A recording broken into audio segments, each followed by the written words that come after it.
Black Lives Matter. Those words describe a movement, and behind them, a woman. Contributor Mark Whitaker introduces us to Alicia Garza.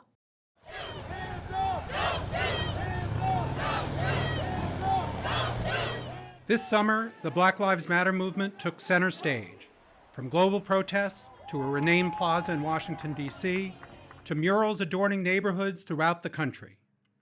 And last month, the movement's founders, Patrisse Cullors, Opal Tometi, and Alicia Garza, found themselves on the cover of Time magazine. My hope in helping to put this forward wasn't to start a movement.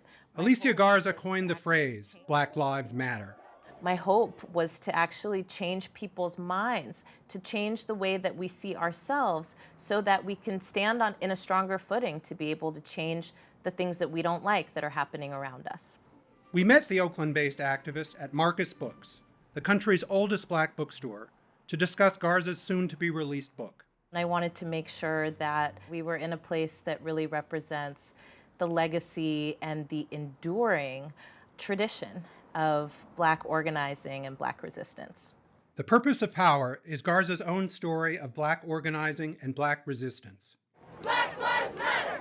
While many might remember first hearing the phrase Black Lives Matter during the 2014 protests in Ferguson, Missouri, the movement actually began a year earlier. We, the jury, find George Zimmerman not guilty.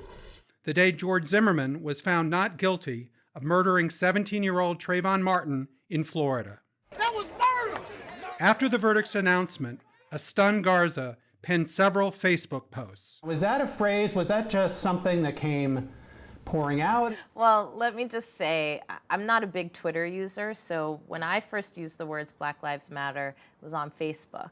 Patrisse Cullors, a Los Angeles-based activist who was Twitter savvy, added a hashtag. I thought it was a pound sign. She broke down what hashtags are to me, and that's how Black Lives Matter was born. Now called the hashtag heard round the world, Black Lives Matter is a worldwide phenomenon.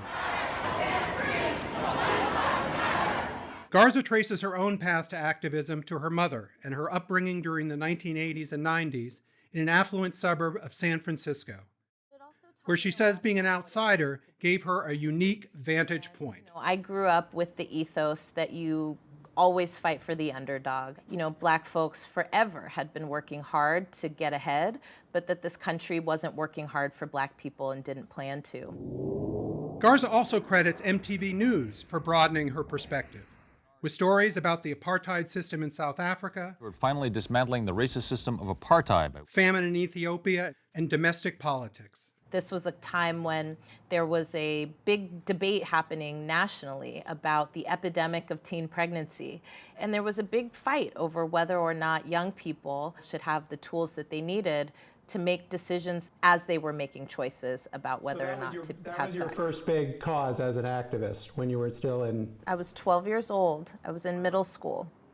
In her book, Garza recounts a formative moment at age 17, a run-in with a police officer who found her smoking marijuana with a friend and let her off with only a warning. I was a kid who was doing things that kids do, and I was given a shot, but most black kids who were my age at that time are not given a shot.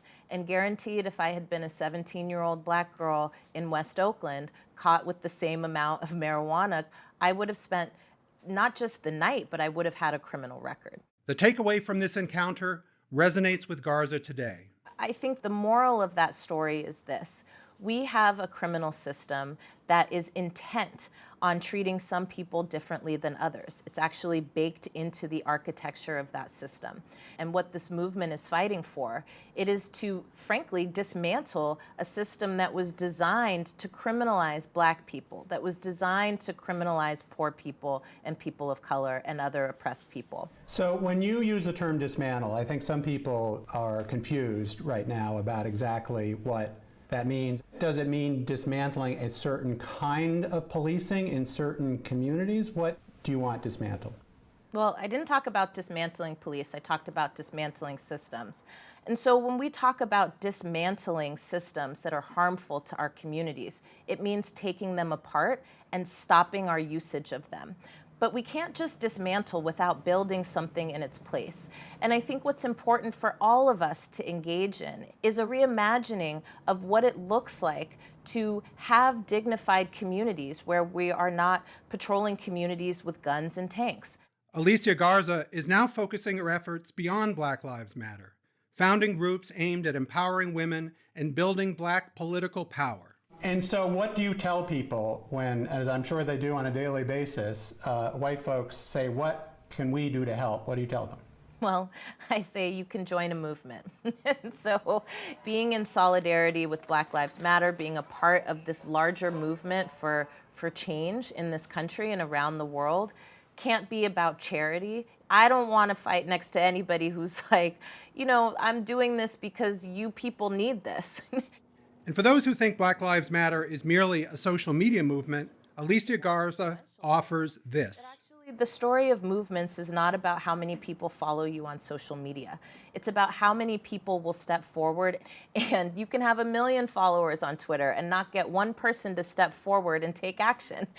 So is the leader or the founder of one of the most famous social media movements of the modern era telling us that social media isn't everything? Well, I can tell you, as the founder of the Black Lives Matter Global Network, which is now considered to be the largest protest movement in history, that hashtags do not start movements, people do.